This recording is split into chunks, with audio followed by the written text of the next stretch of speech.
A U.S. federal judge has cleared the way for thousands of businesses to receive refunds for tariffs that the U.S. Supreme Court struck down last month.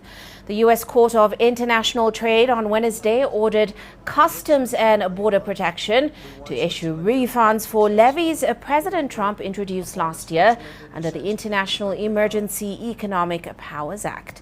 Now, the payment process still remains pretty unsure or uncertain, but the trade court decision marks a setback for Trump, who, of course, has sought to replace the import taxes and also bemoaned the prospect of refunds. The ruling was specifically on a case brought by a filtration company in Tennessee. It's called Atmos Filtration. But of course, the judge said he will be the only one to hear cases about refunds. Companies, including global transportation and postal firm FedEx, have filed lawsuits seeking full refunds so far. Let's discuss just how exciting this story is. We're now joined by Tabile Nkunjana, an economist at the National Agricultural Marketing Council. Great to have you on the show with us, sir. Now, of course, we have to start off with your views on how really significant this is, this latest decision where we saw the judge rule that companies are entitled to refunds, especially given that we're not entirely sure how that refund process is going to work. Good evening to you and the viewers.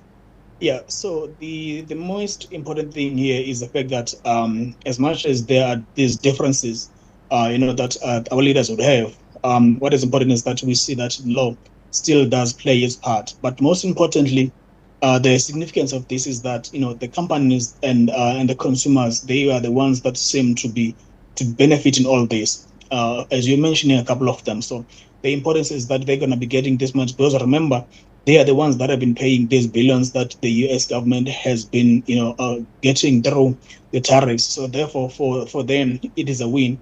As also for the consumers, it's a win in the sense that now the products that they have been imposed to pay like some significant prices for them.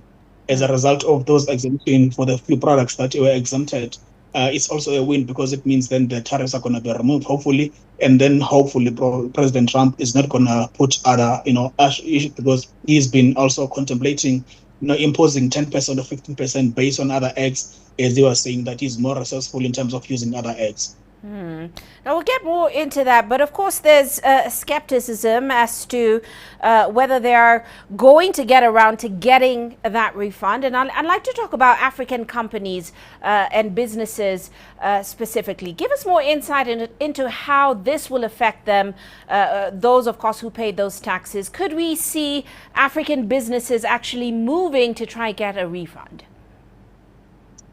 I think in law, if it is allowed for them based on the basis that now these tariffs have been, said that they have been unlawfully, they should qualify because they also been impacted as much as the tariffs themselves. Because it's important to mention that the tariffs, they have been mostly, the issue has been for the companies that have been importing. So meaning, and also the results has shown that the companies that have been mostly been impacted are the companies from the US. And then therefore for Africa, as much as we're exporting, even though it's not going to be the degree that the US company it is, for the few, it's going to be important that they get to follow that because they have been really been impacted as much as normally the case that the importing countries are the ones that normally pay these taxes. For the companies and the business in Africa, it's generally going to be a win.